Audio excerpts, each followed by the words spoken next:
meu nome é Flávia Cansado, eu sou diretora do IGL em Portugal. E eu vou apresentar para vocês o primeiro palestrante de hoje. Marcel Grácia é advogado e sócio da banca Grácia Pereira Advogados em Curitiba, no Brasil. Ele possui 20 anos de experiência na defesa de advogados em processos administrativos de competência da OAB, com atuação perante os conselhos seccionais de vários estados e principalmente o Conselho Federal da OAB em Brasília. Com tanta experiência, Marcel falará hoje sobre os erros de marketing jurídico. Toma nota de tudo, depois me diz o que você achou lá no Instagram do IGL, @igestãolegal. Com vocês, Marcel Grácia.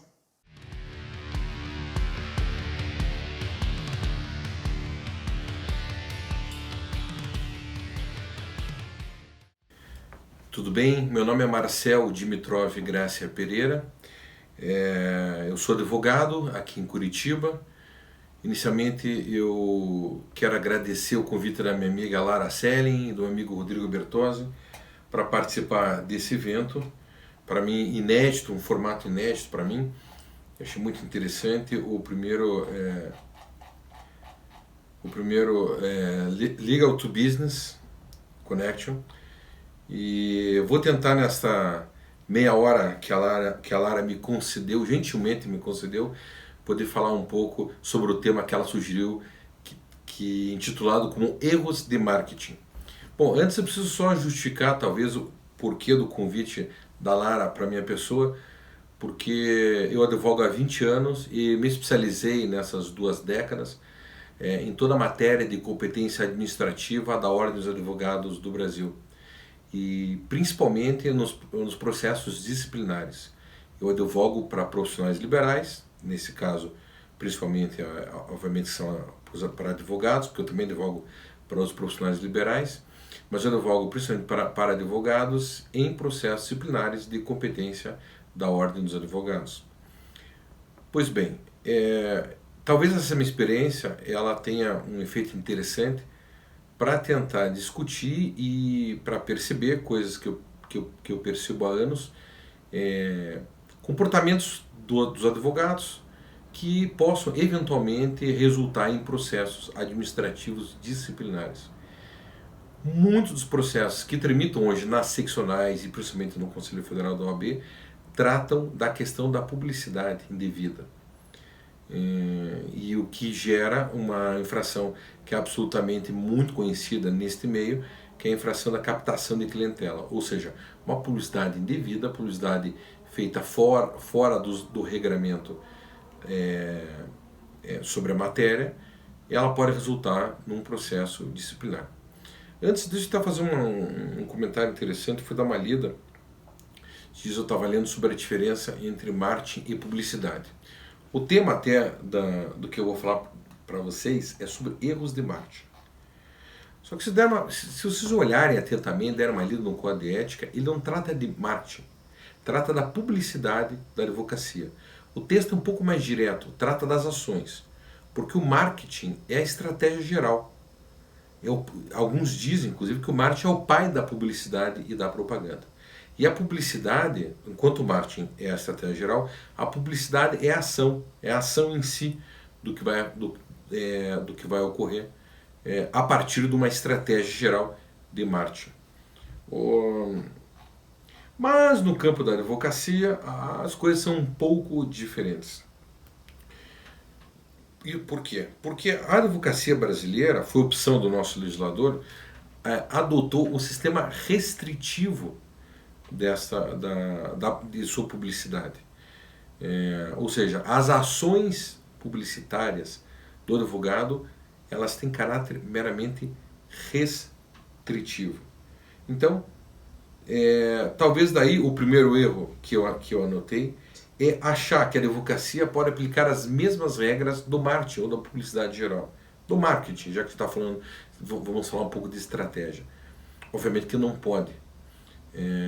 Como uma forma de proteger a concorrência desleal na advocacia, o legislador optou em restringir muito a publicidade na advocacia. Bom, o que eu acho particularmente disso? Eu acho que nós já passou da época de nós mudarmos isso, com certeza. Isso já deveria ter mudado, e aliás, a advocacia reclama muito. Isso eu percebo que a reclamação não vem apenas das grandes bancas de advocacia, que têm recursos próprios e vultuosos para aplicar em campanhas de marketing, mas vejo também em relação aos advogados, os advogados individuais, os recém-formados, etc., que também hoje, graças ao avanço da tecnologia, dispõem de meios muito eficazes para poder gerir estratégias de marketing. Só que eles não podem, aliás, além de não poder, eles não sabem qual o limite e o alcance do que pode ser feito em matéria de publicidade. Mas eu não os culpo. Por que eu não os culpo? Por quê? E aí, veio o segundo erro.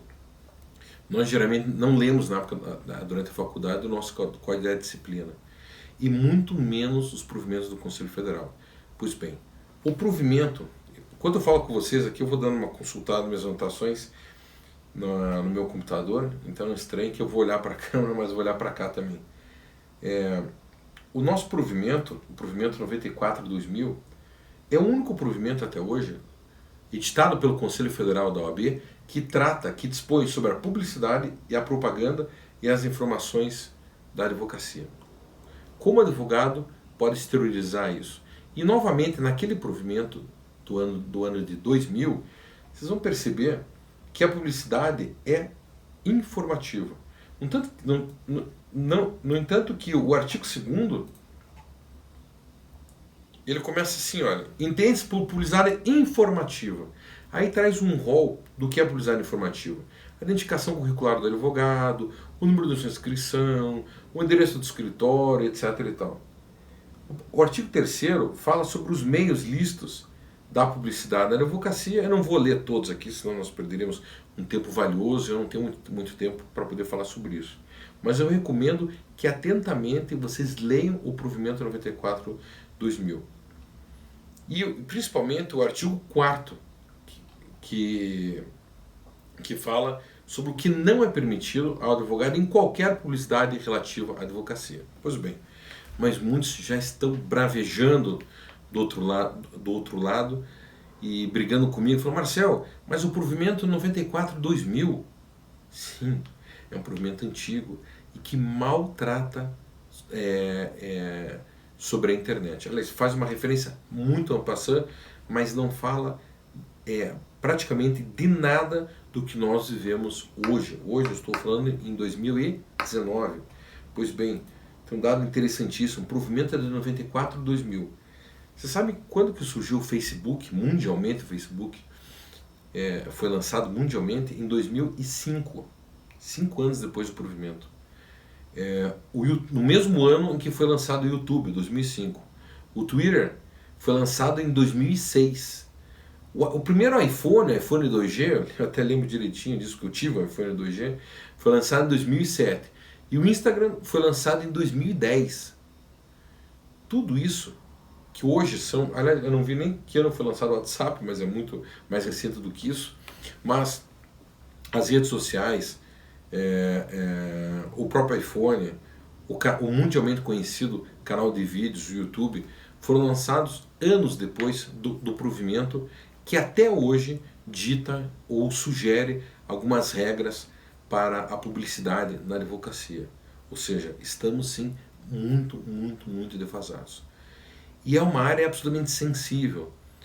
Infelizmente não temos, e nós deveríamos ter até uma sugestão para a nossa querida Ordem dos Advogados, que estabelecesse grupos de discussão para poder falar mais, estudar mais toda essa publicidade relativa à advocacia na internet e poder, para que surjam, quem sabe, novos regramentos, regulamentos, sugestões de como o advogado deve se comportar nesse meio digital. Ou de saber exatamente como ele deve agir e manter a sua atividade em conformidade legal. Ou seja, ele poder sim realizar as suas estratégias de marketing dentro desse meio digital. E lamentavelmente nosso órgão de classe não está conseguindo lidar com isso em relação à legislação. O que nós vemos simplesmente a gente acaba se baseando depois na própria, nos próprios julgados dos processos administrativos. Só que isso daí é realmente preocupante. Por quê? Porque nós só teremos alguns entendimentos pacificados, se o advogado pode ou não pode, porque alguém lá sofreu um processo disciplinar e foi eventualmente condenado ou foi absolvido. Agora, aprender como agir nessa esfera sendo condenado, não se recomenda a ninguém, obviamente. Né? Então, e aí, eu falei que o segundo erro, né, que era não ler o Código de Ética e o Provimento 94/2000, ou seja, o advogado tem que ler o provimento e tem que ler o Código de Ética. O terceiro erro, e aí eu lembrei, eu já vou entrar nesse terceiro erro porque eu falei dos julgados, o terceiro do advogado é não entender a subjetividade da OAB. Uma coisa que eu sempre ouvi: Marcel, eu quero fazer tal atividade. Às vezes me consultam em relação à publicidade da advocacia. Eu digo para o consulente: olha, essa publicidade você não pode. Ah, mas o meu colega faz exatamente isso. E o que eu respondo? Seu colega está errado. Então, é difícil às vezes você explicar por que alguém faz uma publicidade e eventualmente você que está perguntando não pode fazer. Porque além da nossa legislação, nós temos que observar e sempre lembrar dos princípios que regem a essa publicidade. E o princípio que eu já disse no começo, vou repetir agora, é o princípio da publicidade informativa, ou seja, toda a publicidade relacionada à advocacia, ela deve ser voltada apenas para mostrar quem sabe o seu futuro cliente que você existe, que você tem seu escritório, que você atende em determinado local, que você atua em determinadas áreas, que no seu escritório você fala determinados idiomas e praticamente isso. Agora, você não pode falar, segundo o atual regramento, você não pode falar sobre clientes que você tenha, não pode divulgar lista de clientes ou deixar que divulgue essas listas, não pode falar sobre forma de pagamento ou gratuidade dos honorários, não pode falar em causas que eventualmente você atuou, você que eu digo, tanto do advogado individual como as sociedades de advogados. Eles não podem exteriorizar isso. Por quê? Porque o nosso regramento, tanto o Código de Ética como esse provimento, não nos permite. Já quero deixar uma coisa bem clara. Particularmente, eu não concordo com a publicidade restritiva. Eu acho que, diante do avanço da tecnologia, das redes sociais, da velocidade com que as informações são disseminadas de forma muito rápida, de forma que às vezes nós não conseguimos compreender, não é possível mais restringir a publicidade nesses casos. Veja que interessante. Eu fiz uma palestra em 2016, eu até salvei esse dado para contar para vocês, já falando já repetidas vezes sobre a questão da publicidade.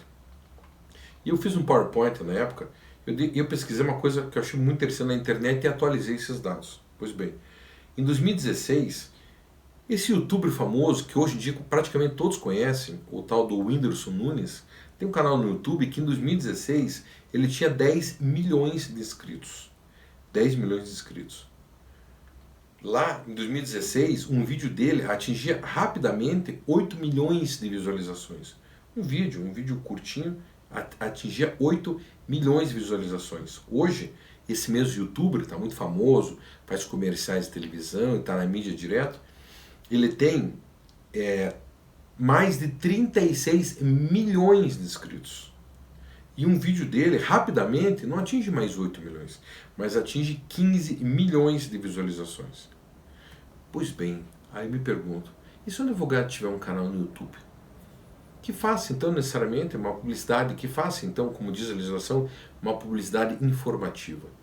E se, de repente, por algum motivo, ele se torna conhecido nesse meio e tenha 15 milhões de visualizações, 20 milhões de visualizações, um único vídeo. Essa publicidade, mesmo que informativa, mas realizada nesse canal de vídeos, ela pode implicar uma captação de clientela indevida?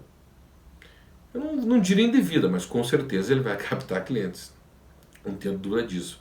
Mas o que tem maior potencial ofensivo? essa publicidade no canal de vídeos, ou a publicidade realizada, sei lá, por exemplo, com um folder impresso, entregue na porta de uma repartição pública qualquer. Pois bem, é por isso que essas regras têm que ser repensadas. A OAB precisa formar uma massa crítica, nós devemos formar uma massa crítica para repensar. Enquanto isso, enquanto a legislação não muda, nós temos sempre que lembrar que nós temos esse limite que faz com que a nossa publicidade ela seja, repetindo novamente, informativa, e ela não pode ir lá convocar o cliente, buscar ao cliente onde ele estiver. Porque essa publicidade que vai atrás e busca o cliente, usando para isso N artifícios que são utilizados no marketing geral, no marketing de advocacia, esses artifícios não podem ser utilizados. E aí, falando nisso, talvez venha aqui um quarto erro que eu relacionei, eu tenho visto isso, escritórios de advocacia que estão se utilizando de empresas de marketing que não conhecem o meio jurídico, que não conhecem essas restrições que o nosso órgão de classe exige de nós. Alguns escritórios de advogados se utilizam de empresas de marketing que são do marketing geral, do marketing comum, das empresas, do comércio, etc. Não estou dizendo que não devem utilizar as empresas, até podem, mas tem que tomar um cuidado especial. É lembrar que nossa publicidade é realmente atípica. Nós somos, aliás, uma profissão atípica. Quem sabe a última profissão liberal do planeta, que até hoje, graças a Deus, não está sujeita a, por exemplo, planos, os médicos sujeitos a plano de saúde, nós não estamos sujeitos a planos jurídicos ainda. Tomara que continue assim, pelo menos. Então, a nossa publicidade não caminha muito longe, também não pode ser uma publicidade geral. Tem que respeitar as imposições colocadas pelo legislador que nos trouxe o Estatuto no ano de 1994. E seus derivativos, e um dos derivativos é justamente o provimento que trata até hoje da publicidade, mesmo estando extremamente defasado, praticamente com 2 décadas também de defasagem. E o quinto erro, na verdade, é tudo que eu disse até agora, que é no sentido que o advogado não deve se afastar desses princípios de que proíbem a publicidade informativa. Pois bem, uma dica de bom marketing, e isso daí é um parênteses até que eu abro para falar, porque não vou falar necessariamente de erros de marketing, uma dica do bom marketing é o advogado lembrar, e aí eu vou me referir talvez aqui um pouco mais para o advogado individual ou as pequenas sociedades. O advogado tem que lembrar que ele é advogado 24 horas por dia. As pessoas não lembram disso. O advogado tem que se portar perante a sociedade, perante os seus pares, para que todos saibam que ele é advogado. Para saber se essa estratégia de marketing está dando certo ou não, repare que numa conversa da qual, se em uma conversa da qual você não se identifique com um profissional de direito, mas seja rapidamente identificado como sendo por exemplo, você pega um transporte por aplicativo, começa a conversar com o motorista olha para você e fala assim: o senhor é advogado? A senhora é advogada? Se o motorista perguntar isso para você antes que você fale alguma coisa nesse sentido, quer dizer que o seu marketing pessoal está indo muito bem. Obrigado. Por quê? Porque as pessoas esquecem, às vezes, que são advogados. Falam e não se apresentam, não trocam um cartão de visita. E é justamente nesse cartão de visita que os bons negócios virão. É uma estratégia de marketing antiga, alguns vão dizer até defasada, mas é a estratégia que funciona como ninguém. Desculpe dar esse palpite a mais, eu não sou profissional do marketing, mas é algo que eu tenho percebido que os advogados, muitos advogados conseguem bem bons clientes se apresentando bem como advogados e muitas vezes não precisam recorrer a estratégias de marketing que podem eventualmente dar errado. E se der errado, a estratégia de marketing vai acabar virando num processo administrativo e disciplinar e vão acabar trazendo uma sanção ao profissional. Pois bem, eu tenho mais alguns minutos aqui, eu vou dar uma passada com vocês, espero que vocês façam atentamente em casa, no nosso Código de Ética e Disciplina, um código de ética que entrou em vigor recentemente, muitos chamam ele de novo código de ética. Eu não diria um novo código de ética, eu diria um código de ética aprimorado. Algumas coisas alteraram, mas muitas coisas se mantiveram. O regramento atual está ali a partir do artigo 39 do Código de Disciplina. Na redação anterior ficava entre o 28 e o 34. O 39 é o artigo que inaugura o capítulo 8º, que trata da publicidade profissional. Ele dá uma boa ideia de tudo isso que eu disse até agora. O que ele diz? Artigo 39. A publicidade profissional do advogado tem caráter meramente informativo e deve primar pela discrição e sobriedade, vírgula, não podendo configurar captação de clientela ou mercantilização da profissão. Aí já começa o tom restritivo da nossa legislação. E a prova dessa restrição está onde? Próximo artigo, artigo 40. O que ele fala? Os meios utilizados para a publicidade profissional hão de ser compatíveis com a diretriz estabelecida no artigo anterior, sendo vedados, 2 pontos. Ele já começa bem, quase um tapa na cara, né? Porque ele diz, olha, tem que ser informativo e você não pode fazer isso, não pode fazer aquilo. Está no artigo 40.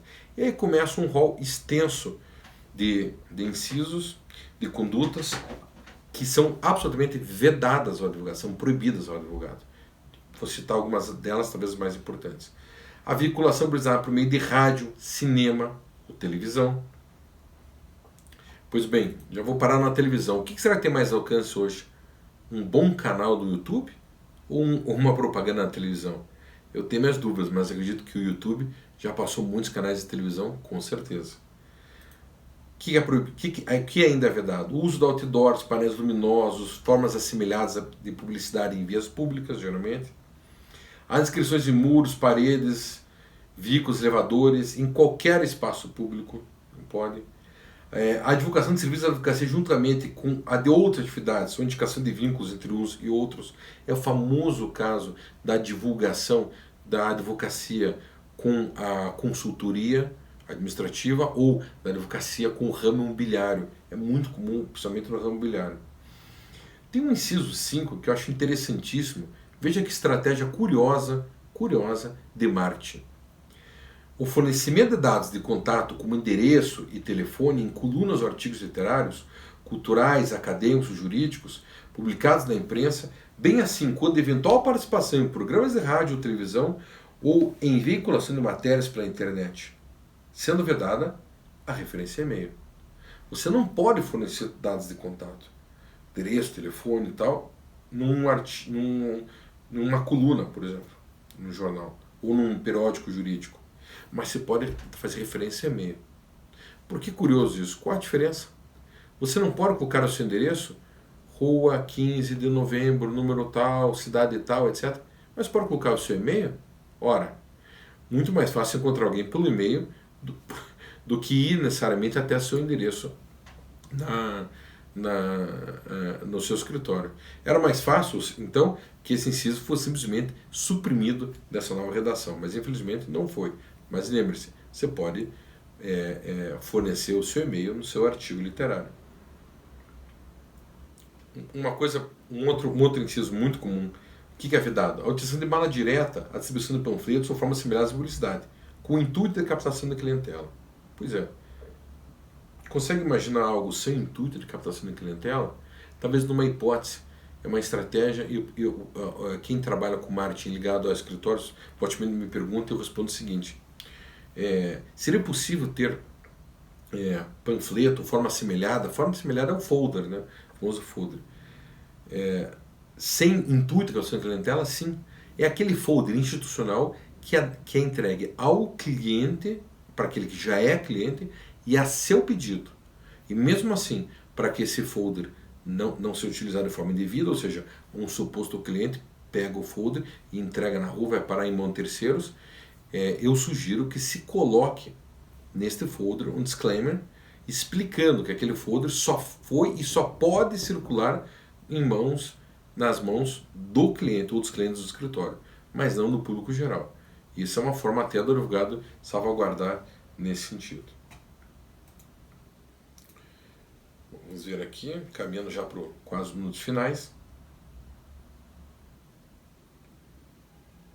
Vamos aqui pular esse parágrafo único, também para fins de investigação. Olha aqui, olha, o campo da subjetividade que eu estava tentando dizer antes. Por que é difícil isso e às vezes nós erramos em relação a isso? As colunas que o advogado mantiver nos meios de comunicação social, os textos que por meio deles divulgar, não deverão induzir o leitor a litigar nem promover desta forma captação de clientela. A definição: se uma coluna que o advogado mantiver num jornal ou até numa rede social ou num jornal, num periódico, na internet, por exemplo, se ela vai ou não vai induzir, ou se não vai ou não vai de qualquer forma praticar a captação de clientela, nós novamente estaremos navegando em águas perigosas, no campo da subjetividade.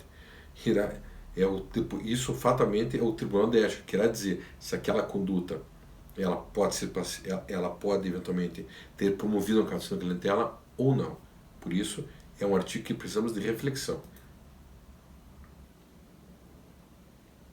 Ainda. Bom, pulando para o artigo seguinte, nós estávamos no 41. O 42. Opa, 42 agora vai falar sobre as permissões? Não, lê do engano. Continua no campo das vedações. É vedado o advogado. E aí vem, eu queria chegar nisso daqui. O inciso primeiro, que era uma dificuldade imensa de interpretação, que ele diz o seguinte: é vedado ao advogado responder com habitualidade a consulta sobre matéria jurídica nos meios de comunicação social. Pois bem, o que as pessoas me perguntam? O que é habitualidade, doutor? Me conte, Marcel, o que é habitualidade? Depende. Depende do que é habitualidade. Às vezes, determinada conduta praticada 3 vezes numa semana não é habitualidade, sendo mais habitualidade aquela conduta praticada uma vez toda semana durante um período de meses. Eu percebi que, através da análise de centenas e centenas de julgados administrativos, que é uma dificuldade muito grande de dizer o que é habitualidade.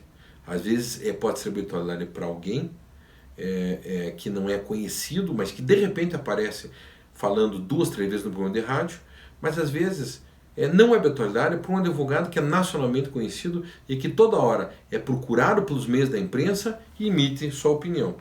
Ele, com certeza, esse advogado é muito mais habitual que aquele advogado de uma cidade pequena que foi convidado 3 vezes, 4 vezes num único mês para participar de um programa de rádio para esclarecer questões jurídicas para a população de modo geral. E este advogado menor pode ser considerado, pode ter tido uma conduta que a OAB pode considerá-la como habitual, sendo que o outro maior não seria habitual.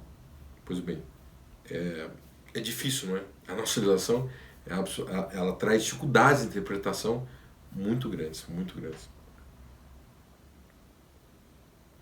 Bom, o meu tempo está quase realmente encerrando. Eu vou pular para algumas coisas mais importantes. Por exemplo, o inciso 4 do artigo 42 fala também que é vedado, o que eu já disse um pouco antes, divulgar e deixar que sejam divulgadas listas de clientes e demandas. Uma coisa muito comum, tem acontecido com muita frequência que eu tenho percebido. Redes sociais, determinado escritório, determinado advogado individual ganha uma causa importante. Seu coração transborda de alegria. Como é bom ganhar uma causa, não é verdade? Mas aí ele vai lá e diz na rede social: ganhei tal causa, graças a Deus, nosso escritório, depois de árdua batalha, etc. Ganhou tal causa. E em favor de tal cliente. Ele pode divulgar o cliente e o ganho na causa? Não, não pode.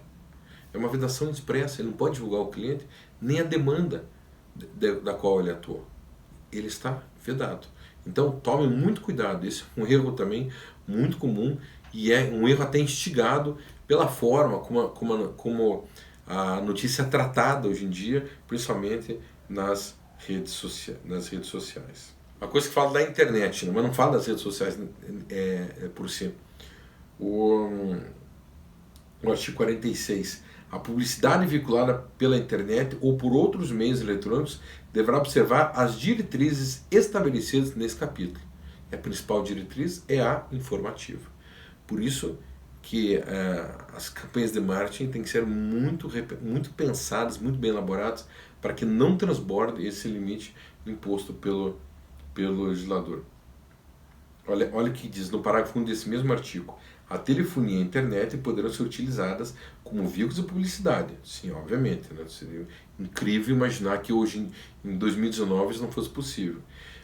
Continua o parágrafo. Inclusive para envio de mensagens a destinatários certos, desde que estas não impliquem oferecimento de serviços ou representem forma de captação de clientela. Pois bem, aqui abre, quem sabe, que é a oportunidade de se discutir aqueles de regulamentar, não, de permitir os links patrocinados, certo?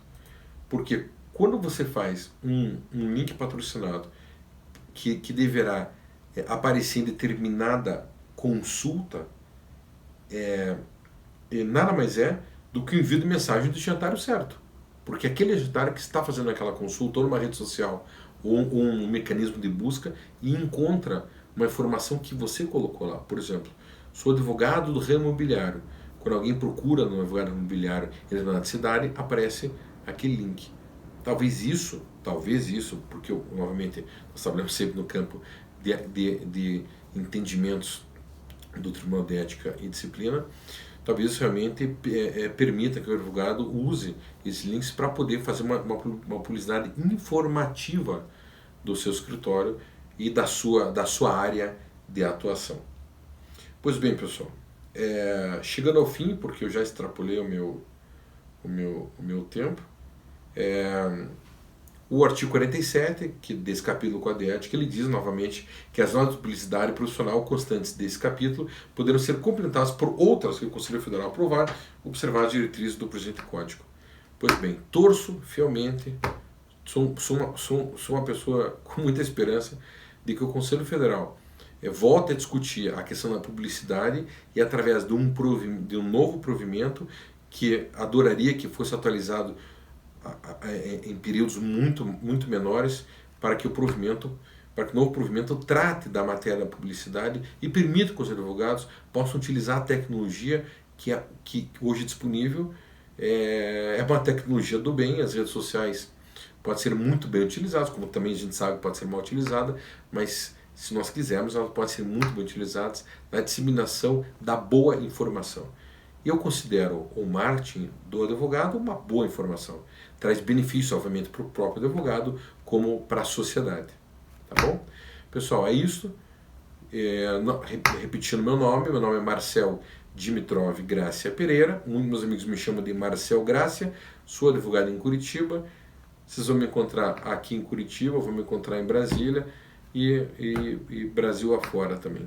Eu estou à disposição, quando vocês quiserem trocar uma ideia, meus amigos Lara e Rodrigo, estou à disposição de vocês, continuamos conversando. Um beijão a todos, abraço a todos também e até logo, até a próxima. Muito obrigado.